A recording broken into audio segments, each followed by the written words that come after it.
నీకే స్తోత్రం, నీకే స్తుతి స్తుతి స్తుతి స్తోత్రాలు చెల్లించుకోండి. గడిచిన కాలం అంతయు నా ప్రభాని సజీవ లెక్కలో ఉంచుకున్న విధానాన్ని బట్టి నీకే స్తుతులు స్తోత్రాలయ. ఈ రోజు ఈ విధంగా నా ప్రభావ ప్రార్థనలో గడపడానికి ఇచ్చిన సమయాన్ని బట్టి నీకు కృతజ్ఞత స్తుతులు స్తోత్రాలు చెల్లించుకుంటున్నాం నా తండ్రి. మరి మా తండ్రి గారిని కూడా నా తండ్రి నీ దగ్గరకు చేర్చుకున్న విధానాన్ని బట్టి నీకు కృతజ్ఞత స్తుతులు స్తోత్రాలు చెల్లించుకుంటున్నాం నా తండ్రి. ఇక్కడ నా ప్రభువ మరి ప్రార్థించుండగా పాటలు పాడుచుండగా నా ప్రభావ మాకు తోడైంటున్న విధానాన్ని బట్టి నీకు కృతజ్ఞత స్తుతులు స్తోత్రాలయ. మరి పిల్లల గురించి ప్రార్థిస్తున్నాం నా ప్రభావ. మరి వాక్యాలు చెప్తున్నారు నా తండ్రి. ఆ పిల్లల జీవితాల్లో వారికి ఏది అవసరమై ఉంటుందో నా ప్రభావ నీ వాక్యం ద్వారా వారిని బలపరచండి. వారికి ఏది కావాలో వారన్నింటిలో వారి ముందుగా ఉండే కృపను సహాయం అనుగ్రహించమనుచున్నాం నా తండ్రి. తెలివిని జ్ఞానమును జ్ఞాపక శక్తిని నా ప్రభువ నీ బిడ్డలుగా ఎదిగే కృపను భాగ్యాన్ని అనుగ్రహించండి నా తండ్రి. చిన్నప్పుడు వాళ్ళు నడవలసిన త్రోవను వాళ్ళని నేర్పు, పెద్దవాడైనప్పుడు వాళ్ళకి తొలగిపోడు అని సెలవిచ్చారు నా ప్రభా. మరి ఆ వాక్యాన్ని నా ప్రభా వాగ్దానాన్ని ప్రతి తల్లి గుర్తుపెట్టుకొని నా ప్రభా నీ మార్గంలో నడిపించే కృపను భాగ్యానికి ప్రతి తల్లిదండ్రులకు అనుగ్రహించండి నా ప్రభా. వచ్చిన పిల్లలను బట్టి నీకే స్తోత్రమయ్యా. వారు నీలో ఎదిగే నీతిలో ఎదిగే కృపను భాగ్యాన్ని వారికి అనుగ్రహించండి నా ప్రభా. పెద్దవారైనప్పుడు కూడా వాళ్ళు తొలగిపోరు నా ప్రభా. అందుకు మా జీవితాలు మేము సాక్షులుగా నిలబెట్టుకున్న విధానాన్ని బట్టి నీకే స్తోత్రం నా ప్రభా. మరి పాలు నడవలసిన త్రోవను మా చిన్న ఉన్నప్పుడు మాకు తల్లిదండ్రులు నేర్పించారు నా ప్రభా. మరి పెద్దగా అయినప్పుడు కూడా మేము వారు ఏ విధంగా చెప్పారో అప్పుడు వారి మాట విన్నాము. ఇప్పుడు వారికి లోబడి జీవించాము. మమ్మల్ని స్థిరపరిచిన విధానాన్ని బట్టి నీకే కృతజ్ఞత స్తుతులు స్తోత్రాలు చెల్లించుకుంటున్నాం నా తండ్రి. నిజమైన దేవుణ్ణి ఎరిగిన విధానాన్ని బట్టి నీకే స్తోత్రం నా ప్రభువా. నీకే కృతజ్ఞత స్తుతులు స్తోత్రాలు చెల్లించుకుంటున్నాం నా తండ్రి. యవనస్తులని దీవించండి, ఆశీర్వదించండి నా ప్రభా. యవనేశ్వరలో పడిపోకుండా ప్రతి యవనస్తులు తమ ప్రవర్తనను సరిదిద్దుకొని నా ప్రభా నీ మార్గంలో నడిచే కృపను భాగ్యాన్ని అనుగ్రహించమని అడుగుతున్నాను నా తండ్రి. మరి అక్క కూడా నా ప్రభా జ్ఞానం ఇచ్చిన విధానాన్ని బట్టి స్తోత్రం నా ప్రభు. ఎంతో ఓపికతో ఇంత వయసు ఉన్నప్పటికీ నా ప్రభా మరి నీలో ఎదుగుతూ మరి అనేక ఆత్మలను రక్షిస్తున్న విధానాన్ని బట్టి నీకు కృతజ్ఞత స్తుతులు స్తోత్రాలయ. ఇంకా ఎంతవరకు బలమిచ్చావో నా ప్రభా, ఎంతవరకు నీ ప్రణాళికలో ఉందో నా ప్రభా అంతవరకు నా ప్రభా నీవు జ్ఞాపకం చేసుకుంటున్న విధానాన్ని బట్టి నీకే స్తోత్రం నా ప్రభా. బలమీయండి, శక్తినియండి నా ప్రభా. మీలో ముందు సాగే కృపను భాగ్యాన్ని అనుగ్రహించమని అడుగుతున్నాను నా తండ్రి. పెద్దలను దీవించండి, ఆశీర్వదించండి నా ప్రభా. వాళ్ళు పని చేసుకొని వచ్చి మరి వారి వాక్యం వింటున్నాగా నా ప్రభా మీరు వాళ్ళకి ఇస్తున్న బలాన్ని బట్టి నీకే స్తోత్రమయ్యా. వారి యొక్క పంటలను దీవించండి, ఆశీర్వదించండి. మీ కృపలో జ్ఞాపకం ఉంచుకొని అడుగుతున్నాను నా తండ్రి. చేరు వచ్చిన ప్రతి ఒక్క బిడ్డని దీవించండి, ఆశీర్వదించండి నా ప్రభా. వాక్యం చెప్పబోతుండగా ఆ వాక్యం విని మా జీవితాల్లో అవి ఉన్నాయా లేవా అని తెలుసుకొని నా ప్రభా సరే 1-5 వరకు చదువుకున్నాం.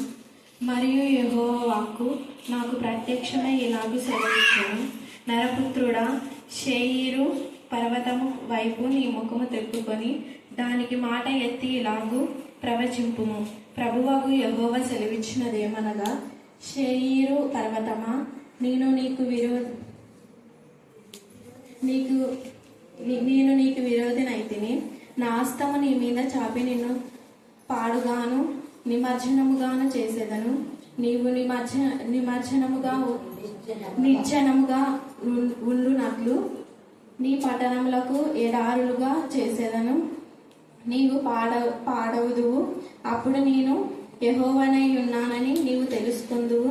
ఇశ్రాయేలుల ఎడల ఎడతెగని పగ కలిగి వారి దోష సమాప్తి కాలమున వారికి ఉపద్రవము కలిగిన సమయమున నీవు వారిని ఖడ్గమున కప్పగించితివి గనుక నా జీవము తోడు నేను నిన్ను రక్తముగా చేసేదను. రక్తము నిన్ను తరుమును, రక్తము నీకు ఇష్టమాయను గనుక రక్తమే నిన్ను తరుమును. ఇదే ప్రభువగు యెహోవా.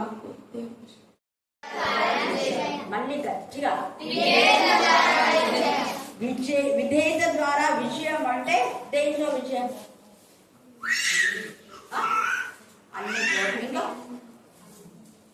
ఇంకా చెప్పండి, దేంట్లో విజయం? అన్ని విషయాలు అది పాపంలో అదే లోకం లేదా చెడు తలంపులు, చెడు ఆలోచనలు, చెడు చేతులు, దేవుడికి విరోధమైన పనులను ఎప్పుడైతే మనం చేస్తామో అప్పుడు అపజయమే. అంటే విధేయతగా ఉంటే వాక్యములకు ఎవరైతే లోబడతారో వాళ్ళ జీవితాల్లో దేవుడి విజయాన్ని కలుగజేస్తారు. చేస్తాడు. దేంట్లో విజయం అంటే అపవాది క్రియలు లయపరచుటకే యేసై వచ్చాడు. ఎందుకు వచ్చాడు యేసై చెప్పండి, గట్టిగా చెప్పాలి. మరి ఎలా లయపరిచాడు అపవాది క్రియలను? ఊరికే లయపరిచాడా? వాక్యము ప్రార్థన, ఇంకా అంతేనా? వాక్యము ప్రార్థన కరెక్ట్. లయపరచడం దేనితో లయపరిచినాడు? ఇంకా గద్దించి. వాడు ఊక పోకుండా పోయినాడా? 3 సార్లు వచ్చి వాక్యము ద్వారానే ఏషని శోధిస్తాడు. నిన్ను కూడా వాక్యము ద్వారానే శోధించడానికి. అంటే అర్థమైంది, నిన్ను వాక్యం చదువుతున్నాడే, ప్రార్థన చేస్తున్నాడు, భక్తి ఉందిలే, నీకు విశ్వాసం ఉందిలే, ఏం పర్వాలేదులే, ఫెలోషిప్ లో ఏం అవసరం లేదులే, అక్కడ పోవడం అవసరం లేదు, ఇక్కడ ఇదిగో ఈ పక్కకు రా, ఎవరి పక్కకు? వారి పక్కకు రా, నా పక్కకు రా అంటాడు. అని వాడి పక్కలో పెట్టుకొని బల్లం లాగా శూలం అయిపోయి రక్తం కాల్చేలా చేస్తాడు. వాడి పని అదే. వాడు ఖడ్గము, ఆ యొక్క మనం చూస్తే ఖడ్గం వచ్చిన చూసి ఎవడైతే జాగ్రత్త పడతాడో వాళ్ళు సేఫ్ జోన్ లో ఉంటారు. ఖడ్గం వచ్చిందంటే మన రక్తపాతమే. అయితే ఆ ఖడ్గము దైవికమైన విధానంలో వస్తే, మన జీవితాల్లో వాక్యమైన ఖడ్గం వస్తే పాపమును హత్య చేస్తుంది. అదే అపవాది యొక్క ఖడ్గం వస్తే నేను బతుకునే నాశనం చేస్తుంది. ఇది గుర్తుపెట్టుకోవాలి. ఈరోజు మనం అదే ధ్యానాంశం. ఈ శేయుడు పర్వతము చాలా గర్వించి మరి దేవునికి విరోధమైన విధానంలో ఇశ్రాయేలు పక్షంగా అది విర్రవీగుతుంది, హెచ్చించుకుంటారు తను తాను. ఎందుకు అంటే ఒకప్పుడు భయంకరమైన పరిస్థితుల్లో శేయుడు పర్వతంలో ఇశ్రాయేలు వాళ్ళు చాలా మేలు చేస్తారు. మేలు చేసిన ఇశ్రాయేలు యొక్క మరి ఆ యొక్క మేలుకు ప్రతిగా మేలు చేయక వాళ్ళ యొక్క బాధల్లో అది సంతోషిస్తారు. అందుకనే దేవుడు ఇక్కడ చెప్తున్నాడు చూడండి, 4వ వచనం చదవండి. నీవు నిర్జనంగా ఉండునట్లు నీ పట్టణంలో ఎడారుగా చేసేదను. నిర్జనముగా అంటే ఏమీ లేకుండా. నువ్వు ఒకప్పుడు ఏమీ లేకుండా ఉన్నావు. ఇశ్రాయేలు దగ్గరికి వచ్చి సముద్రం పొందుకొని మళ్ళా విరవిగే దుష్టత్వం నుంచి ఉంటున్నావు. ఇంకా నేను బాగా అయిపోయింది లేదు, నాకు డిగ్రీ అయిపోయింది, పీజీ అయిపోయింది, పిహెచ్డీ అయిపోయింది, ఉద్యోగం వచ్చింది, పెళ్ళయింది, పిల్లలు ఉన్నారు, ఇంకా ఇల్లు కట్టుకున్నాం, ఇంకెవరితో ఏం కండేదిలే అనే విధానంలో ఉన్నారు ప్రస్తుతం. కొంచెం ఏమైనా ఎక్కువ వచ్చిందంటే కాక దేవుడు ఎప్పుడో లాస్తున్నాం. మరి మన ఉద్యోగాలకు కూడా మనం అలాగనే పోతామా? కాలేజ్కి అలాగనే పోతామా? స్కూల్లోకి అలాగనే పోతాం. ఈ పిల్లలు చూడండి 6:30కే నేను చెప్తా, ఏమైనా పనులు చూసుకొని కానీ మీరు ఇంటి దగ్గర చదువుకోవాలంటే ఇక్కడ వచ్చి అర్ధగంటే బాగా 6:30కి చూస్తారు. అంతా మ్యాథ్స్ వేసి మళ్ళీ మాట్లాడకుండా ఎంత చక్కగా నేను ఏమైనా ప్రే చేసుకుంటాను చక్కగా వాళ్ళ లేఖన భాగాలు వాళ్ళు చెప్పారు. ఇప్పుడు ఎంతమంది ఒక్కొక్కరు చెప్పించడానికి కారణం అదే. అందరిలో చెప్తే ఒకరికి వచ్చు, ఒకరికి రాకపోవచ్చు. అవునా కదా? వ్యక్తిగతంగా వాళ్ళు చెప్పగలరా లేదా అనేది అది రుజువు అన్నమాట. ఈ రాత్రి కాలంలో వ్యక్తిగతమైన పరిశీలనలో దేవుడు నీ హృదయాన్ని, నీ జీవితాన్ని, నీ బ్రతుకును, నీ కుటుంబాన్ని, నీ దేశాన్ని, నీ ప్రాంతాన్ని, నీ సంఘాన్ని పరిశీలిస్తున్నప్పుడు మనం శరీరంలాగా ఉన్నామా, దేవునికి ఇష్టమైన బిడ్డలుగా ఉన్నాం. అందుకే అంటారు కదా యెషయా 30 31 యెషయా 31. ఇది ఎవరు చెప్తున్నారు చెప్పండి? చదవనిచ్చారా? చెప్పండి ఎవరు? యెహోవా వాక్కు ఉన్నాడు ఇక్కడ. ఇదే అన్న ఏదా వాక్కు? లోబడని పిల్లలకి ఏంటి? లోబడని పిల్లలకు శ్రమ. మళ్ళీ ఇక్కడ లోబడని పిల్లలకి ఇది మీ యొక్క గుండెల్లో రాసుకోండి. ఇందాక శాంతి దానం చేస్తుంది, తల్లిదండ్రులకు లోబడింది. వాళ్ళ తల్లిదండ్రులు కూడా చిన్నప్పుడు వాక్యంలోనే పెంచారు. నేను పిల్లలకు వాక్యం చెప్పడానికి కారణం అదే. వాళ్ళు చిన్నప్పుడు స్కూల్లో కూడా ప్రతిరోజు నేను బైబిల్ చదివించేదాన్ని. 5 వచనాలైనా చదివి ప్రార్థన చేసి అప్పుడు నేను క్లాసులకు వాళ్ళను చేశాను. మామూలు ప్రేయర్ ఉంటుంది కదా, మార్నింగ్ ప్రేయర్, ఖచ్చితంగా బైబిల్ చదివిస్తా. ఎవరేమన్నా అసలు కేర్నా ఉంది అక్కడ అని చెప్తాను. నేను ప్రార్థనలో ఖచ్చితంగా వాక్యం అంటే వాక్యం హిందూస్ కావాల్సింటే వాళ్ళు ఏమైనా చదువుకోవాలి, మాకు అవసరం లేదు. నీతి సూక్తులు ఉన్నాయి, ఎక్కువ సామెతగా చదివించేదాన్ని. ఎందుకంటే సామెతలు రాయలు బోర్డు పైన నీతి సూక్తులు అని చెప్తారు కదా, నీతి వచ్చాను అని చెప్తుంది కదా బాబా, సూక్తులు అవే. ఆ వాటి నుంచే బుద్ధుడు తర్వాత జైనులు ఎక్కువగా వాళ్ళు ఇది కావడానికి ఈ సామెతల నుంచే. బుద్ధుడు కానివ్వండి, గాంధీ మహాత్ముడు, వీళ్ళందరూ కూడా. అందుకనే మనం ఎక్కువగా పిల్లలు వాళ్ళు వ్యక్తిగత కౌన్సిలింగ్ వాళ్ళకి ఇచ్చినప్పుడు వాళ్ళ బ్రతుకులు స్థిరంగా ఉంటాయి. అప్పుడు చిన్నప్పుడు వాక్యం నేర్చుకున్న వాళ్ళందరూ కూడా స్థిరంగా మంచి జాబ్స్ లో ఉన్నారు. నగేష్ కానివ్వండి, శాంతి, మ్యాన్సీ, ఇంకా చాలా మంది పిల్లలు. హల్లెలూయా. విక్టోరియా, రత్నకు మొన్న వచ్చేది కానీ అదే సరిగా కొంచెం మిక్స్ చేయలేనందుకు లేకపోతే 64 మార్కుల్లో తనకు వచ్చేది వస్తుంది. హల్లెలూయా. హల్లెలూయా. వాక్యం ఎప్పుడైతే మనలో ఉందో, లేకపోతే చాలా మంది ఎంఏ బీఈడీ పీహెచ్డీ చేసిన వాళ్ళకున్నారు, ఉద్యోగాలు లేవు. ఎందుకు? వాళ్ళకి వాక్యం అనే ఇది లేదు. ఎన్నిసార్లు నాతో మధ్య అనేది నిజంగా వాళ్ళ గవర్నమెంట్ జాబ్ ఎంత గొప్ప కృప. మధ్య అంటే పాస్టర్ జాషువా వారి హాస్టమ్, ఆమె గవర్నమెంట్ జాబ్ కోసం ఎంత ప్రయత్నించిందో. ఎంఏ బీఈడీ ఇంటర్ ఫెయిల్ అయి ఉండింది. వాక్యము ద్వారా కట్టుకోమంటే ఇంట్లో ఉండే ఆన్లైన్ క్లాసులలో ఎంఏ ఎంబీడీ చేసింది. మళ్ళీ తెలుగు కూడా స్పెషల్ సబ్జెక్ట్, తెలుగు పండితుడు. హల్లెలూయా. హల్లెలూయా. ఈ యొక్క శైలు ఎంతగా దైవికమైన విధానంలో ఉండి దేవుని పిల్లలకు టార్గెట్ చేసి వాళ్ళ యొక్క బాధలో వేదనలో వాళ్ళకి ఏమాత్రం సహకరించలేదు కాబట్టి దేవుడు కూడా ఏం చేశాడు, నీవు చేసిన దానికి ప్రతిఫలం ఇక్కడ. అందుకే నిర్జనముగా అంటే నిర్జనం అంటే అర్థమైంది ఏమి.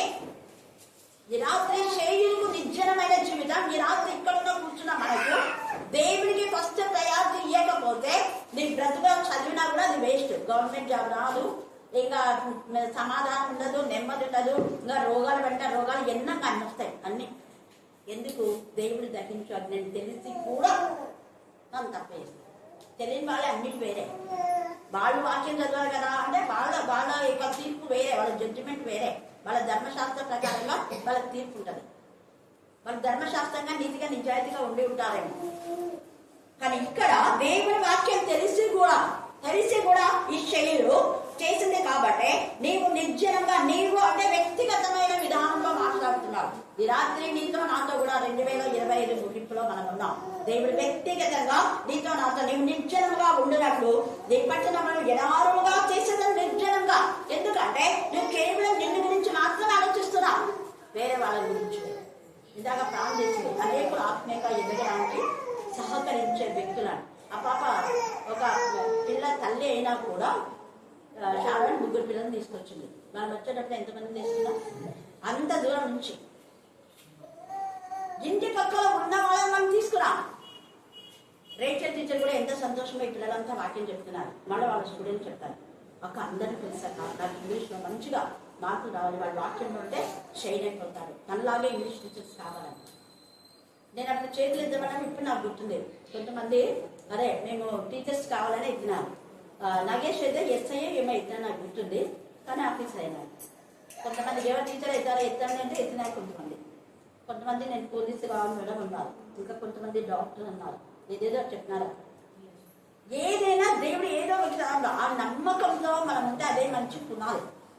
అందుకనే ఈ శైలుని గురించి, ఈ శైలు అనే మాట అర్థం ఏంటంటే శైలు పర్వతంను ఆసరా చేసుకుని ఉన్నటువంటి రాజులు, అక్కడ ఉన్నటువంటి వ్యక్తుల గురించి మాట్లాడుతున్నాడు దేవుడు. పర్వతం అంటే పర్వతం అని కాదు, శైలు పర్వతం లాగా ఉన్నటువంటి వ్యక్తుల గురించే.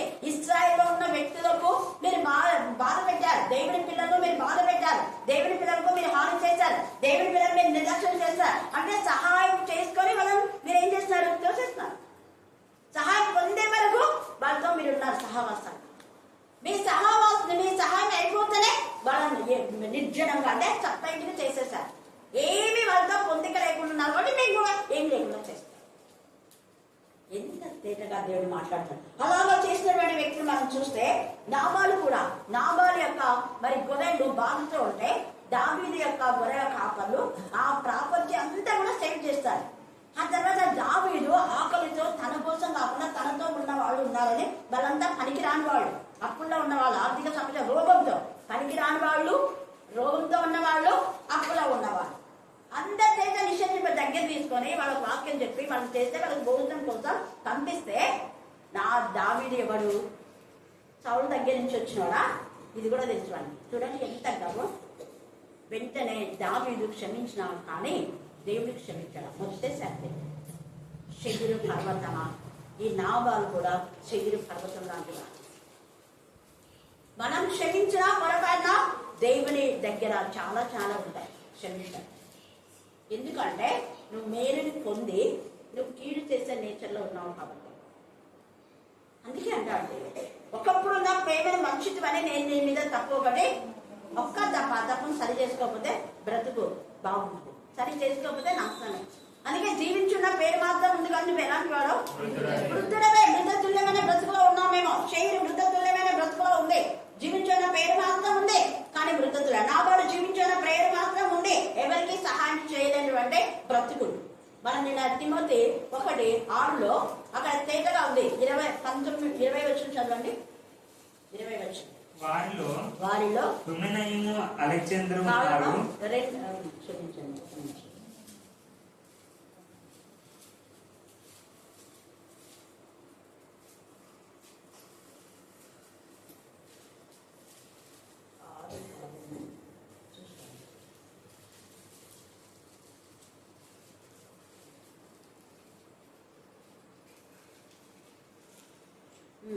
పంతొమ్మిది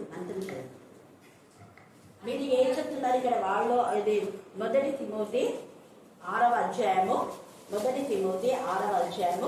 19 నుంచి 20 దాకా చదవండి. వారు వాస్తవమైన జీవమును సంపాదించుకుని వాస్తవమైన జీవమును సంపాదించుకోవాలంటే సంపాదించుకునే నిమిత్తము రాబో కాలములకు మంచి పునాది తమ కొరకు వేసుకొనుచు వాళ్ళు వేసుకున్నారు. చిన్నప్పటి నుంచి ఏ రోజు గైరాజర్ కాలేదు, రత్నా గారి వింటారు. టైం కూడా సడన్ అంటే సడన్ కంటే ముందే వచ్చి ఇది చేస్తారు వాళ్ళు. ఒకవేళ ఇంటికి పోయినా సామాన్యంగా పోరు ఇంటికి, ఒకవేళ పోయినా మళ్ళీ వెంటనే వాళ్ళు కూడా డిగ్రీలు చదివినారు, పీజీ చేసినారు, బీఈడీ కూడా చేసినారు. కొంత మనకి ఏదైనా వచ్చిందంటే వెంటనే మాకు చాలా పనులు ఉన్నాయి, మేము అక్కడ పోతున్నాం ఇక్కడ పోతున్నాం అంటాం. నీకు రేపు ఉద్యోగం పునాది రావాలి అంటే నువ్వు ఇలా ఉండాలి, క్రమాన్ని పాటించాలి. క్రమం అక్రమంగా ఉంటే అక్రమకారులకు ఏది బ్లెస్సెడ్ కాదు. తమ వంకర తోడకు తొలిపోవాలని పాపం చేయవాట కూడా పడిపోవాలి. మొదట క్రమమైన జీవితం లేదు, మళ్ళీ అదే క్రమమైన జీవితం లేని ఆనందలోకి వంకర తోడకి వెళ్తే దాని పరిణామం ఏంటి? నిర్జనమే. ఇక్కడ అందుకే అంటున్నాడు మంచి పునాది తమ కొరకు అంటే ఎవరికి వాళ్ళే వేసుకోవాలి. ఒక ఏం చెప్పనవసరంలా మేలు చేయవారును మరి నువ్వు మేలు చేస్తున్నావా? ఆత్మకర్షణ చేసుకో. రెండవది సత్క్రియలు చేస్తున్నావా? సత్క్రియలు అను ధనము గల వారున్నాయి. సత్క్రియలు అంటే ధనము ఒకవేళ నువ్వు ఇవ్వలేకపోయినా సత్క్రియలు చేస్తున్నావా? ఉంటే ధనం కూడా ఇవ్వాలి. 2 సత్క్రియలే ధనం. నువ్వు మేలు చేయకపోతే నీకు ఎప్పుడు ఆర్థిక సమస్యలే, ఎప్పుడు కొరత. సత్క్రియలు మంచి క్రియలే మనకు ధనాన్ని. అందుకే యెహోవా ఆశీర్వాదమే ఐశ్వర్యం. యెహోవా ఆశీర్వాదం ఐశ్వర్యం కాబట్టి ఇశ్రాయేలు ప్రపంచమంతా వాళ్ళకి ఏం చేస్తున్నారు? ఎవరు కీడ్ చేయలే. వాళ్ళు ఎవరు కీడ్ చేసినట్టుగా దాఖలు లేవు. కానీ వాళ్ళ కీడ్ చేసిన వాళ్ళు చాలా మంది ఉన్నారు. అందుకే వాళ్ళ కీడే వాళ్ళకు మూడింది. హల్లెలూయా, హల్లెలూయా, హల్లెలూయా. సత్క్రియలు అనే ధనం గలవాళ్ళు ఔదార్యం గలవ. ఔదార్యం అంటే ఎంతగానో హెల్పింగ్ నేచర్. తమ ధనములో ఇతరులకు పాలించారు. 2 ఉన్నాయా? సత్క్రియలనే ధనంలో వాళ్ళ తనకున్న దాంట్లో ఇతరులకు నువ్వు ఎంతమందికి ఇచ్చావు, వేరే వాళ్ళకి నువ్వు దోచుకున్నావు. అడుగుతుంది. చాలా మంది అక్రమమైన సొమ్ములు లాక్కుంటుంటారు. చెయ్యని నేరాన్ని వేరే రాపాలి. ఒక నేరం చెయ్యని దాన్ని వేరే వాళ్ళ పైన నేరారోపణ చేస్తే నీ పైన ఎన్ని నేరాలు దేవుడు చేస్తాడు, మనుషులు చేయరు, దేవుడు చేస్తాడు. అది భయంకరం. ప్రతి క్రియ దేవుని దగ్గర ఉంటుంది. వెలుగులోకి తీసుకుని వస్తారు. చీకట్లో చేసిన ప్రతి తలంపు, ప్రతి ఆలోచన, ప్రతి మాట వెలుగులోకి తీసుకొస్తారు. అందుకే నేను ఏది మనుషులు అంటున్నా బయట ఓపెన్ గా మీకు చెప్తాను. మనసులో ఎక్కడ ఏది అస్సలు పెట్టుకుంటూ ఎవరు అన్నాయమనుకోని ఓపెన్ అంతే. నేను ఒకవేళ మనుషులు అనుకున్నాను అనుకోని చెప్పకుండా మంచిదాన్ని అయిపోతా కదా. కవరింగ్ వద్దున్నాను. దేవుడికి నేను ఇష్టంగా ఉన్నాను. వీరు కూడా దేవుడికి ఇష్టంగా ఉండే వాళ్ళకు విధేయత, వాక్యానికి విధేయత ఉండేవాళ్ళు యథార్థంగా ఉంటారు. సీక్రెట్ ఎప్పుడు మెయింటైన్ చేయాలి. సీక్రెట్ మెయింటైన్ చేస్తే యాకోబు ఏమైపోయినాడు అంటే 21 సంవత్సరం బాధను అనుభవించినాడు. రహస్యంగా రాహేల్లో బాగా ఇష్టపడినాడు, చెప్పాడు కూడా. లేయని ద్వేషించాడు చాలా సంవత్సరాలు. తర్వాత ఎప్పుడైతే రాహేలు చనిపోయిందో అప్పుడు బుద్ధి వచ్చింది. మా అమ్మ నాన్న చెప్పింది ఏంటి, ఒక్కతనే కదా చేసుకున్నది, నేను ఇద్దరు చేసుకున్నాను. అప్పుడు లేయను ప్రేమించడం, గౌరవించడం, ముద్దు పెట్టాడు, దేవుని ఆశీర్వాదం ఇచ్చాడు. లేయ దేవుని ఎందుకు భయభక్తి కలిగిగా ఉంది, రాహేల్ లేదు. వాళ్ళ అక్క ప్రార్థన చేసి పుత్రదాత వృక్ష ఫలాలు ఇస్తే అప్పుడు ఆమెకు యోసేపు బెన్యామిన్ పుట్టారు. హల్లెలూయా, హల్లెలూయా. యోసేపుకి అర్థమైపోయింది. అప్పుడు తర్వాత ఎప్పుడైతే ఏశావుతో సమాధానం అన్నాడో వాళ్ళ అన్నలో ప్రభువుని చూసుకున్నాడు. అలాగనే లేయా తనకు నిజమైన భార్య అని గ్రహించినాడు. కాబట్టి నేను చనిపోతే మీరు లేయ దగ్గర పాతి పెట్టండి. అదేంటి, నీకు రాహేల్ అంటే గుండె కదా, నీ గుండె వాడు పెట్టాలని, అది న్యాయం. అందుకనే ఈ షేయుడు తనకు తానుగా వ్యక్తిగతంగా హెల్ప్ చేసుకుంటే కానీ ఎవరికి ఎలాంటి హెల్పింగ్ నేచర్ లేదు. కాబట్టి ఇలాగ దేవుని పిల్లలతో సమాధానం ఉంటే సమాధానం, లేదంటే ఇశ్రాయేలుల ఎడల ఎడతెగని పగ కలిగి వారి దోష సమాప్తి కాలమున వారికి ఉపద్రవం కలిగిన సమయంలో నీ వారిని ఖడ్గంలో అప్పగించుకువి. తేడం మేలు ఇక్కడ తిమోతి తమ ధనములో ఇతరులకు పాలించు వారిన ఇళ్ళవలని వాళ్ళకి ఆజ్ఞాపించు మీద ఆజ్ఞ. తర్వాత తిమోతి నీకు అప్పగింపబడ్డ దాన్ని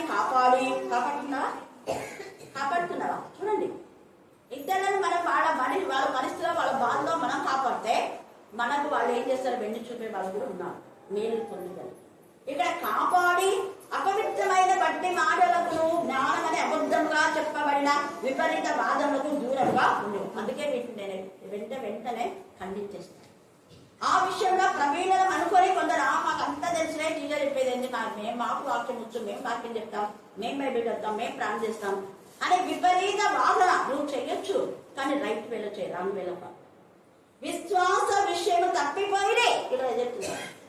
ప్రవీణమని నీకు నువ్వు అనుకున్నావు, నాకు అంతా తెలిసి ఇంకా వాక్యం ఎన్ని అవసరం లేదే నువ్వు అనుకున్నావు. కానీ నువ్వేమైపోయినా విశ్వాస విషయంలో తప్పిపోయినా. నిజంగా అదే విశ్వాసం ఉంటే దేవుని సన్నిధికి పరుగు వస్తావు. ఒకప్పుడు నా పరుగు ఇప్పుడు దేవుడు అడుగుతాడు.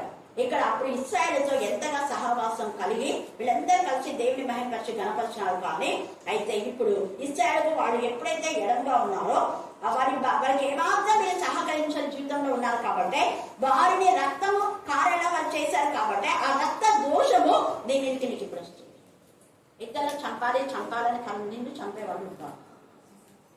అందుకని ఇక్కడ నీ రక్త దోషం ఇక్కడ షిమి అనేవాడు దావీదు ద్వారా మేలు పొంది దావీదు ఎంత బాధ పెడతాడు. మనం చూస్తే 15 మొదటి సమయాలు 15, 16, 17 మీరు రెండో సమయాలు చదువుకోండి. అక్కడ షిమి అనేవాడు ఎంతగా బాధ పెడతాడు. అబ్షాలోను కూడా కారణం, అబ్షాలోకే దేవుడు శిక్ష విధిస్తాడు. అలాగా ఇంకా యజమాని చాలా మంది ఉన్నారు. అందుకని ఇక్కడ ఈ మాట విధేయత లేనిటువంటి వాళ్ళందరూ కూడా దేవుడు ఏం చేస్తాడంటే శైలు పర్వతంలో పాడుగాను నిత్యంగా చేస్తారు. ఎందుకు? అది లోబడదు, దేవుని మాటలు లోబడదు. అతని పర్వతంలో హతమైన వాళ్ళతో నింపుతా. ఎందుకు? ఇశ్రాయేలులకు గాదులు కలగజేస్తే నీకు అది వస్తుంది అని. నీ కొండల్లోనూ నీ లోయల్లోనూ నీ బాగులన్నింటిలోనూ వారు ఖడ్గం చేత హతులైకూడదు. ఖడ్గం వాక్యం అనే ఖడ్గమే. దేవుడి వాక్యాన్ని పంపించి వాళ్ళందరూ కూడా అర్థం చేసేవాడుగా ఉంటాడు. అందుకే ఇక్కడ రాస్తున్నాడు. తర్వాత మనం చూస్తే అపోస్తల కార్యం 20వ అధ్యాయంలో కూడా అక్కడ 5 అనే ఒక యవనుడు ఉన్నాడు.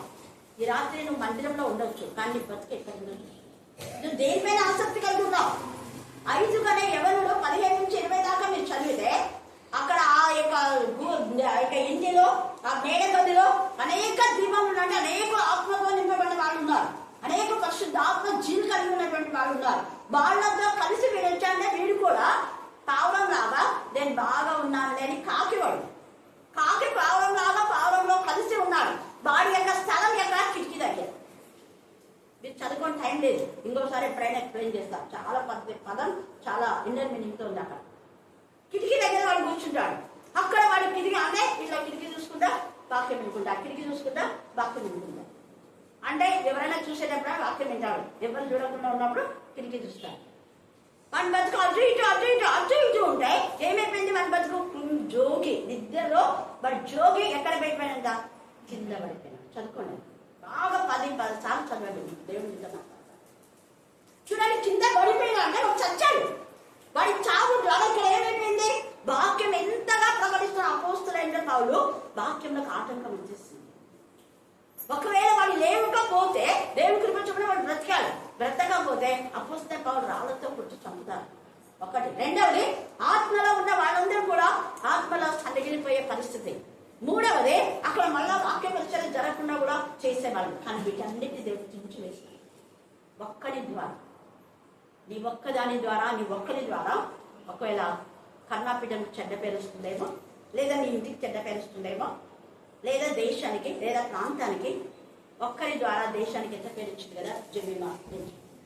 హల్లెలూయా, హల్లెలూయా. అందుకే మనం ఎలాగో ఉన్నాం.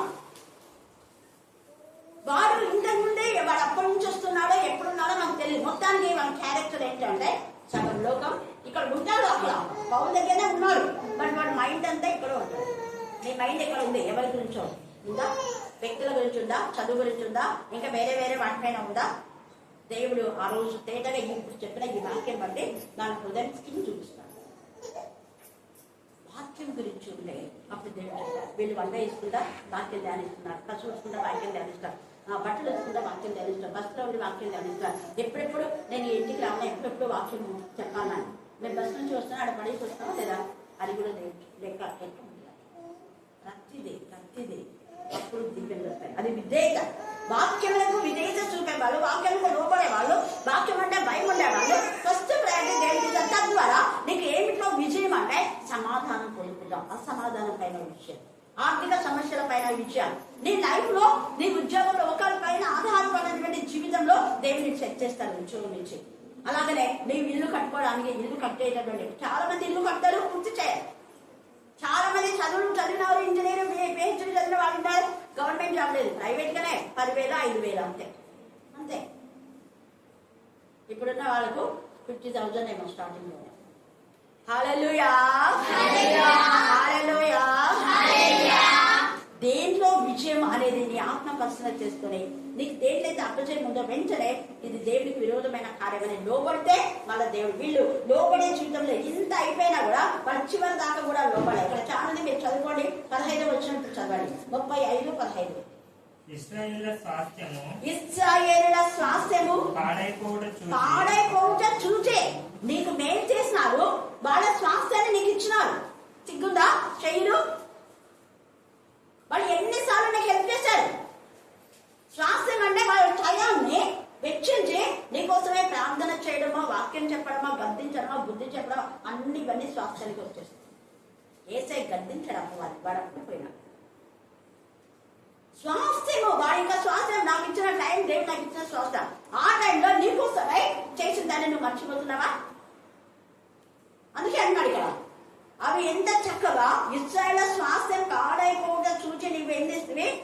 సంతోషించింది. కనుక నీకును ఆ ప్రకారంగానే చేసేది. శరీర పర్వతన నేను పాడవదు.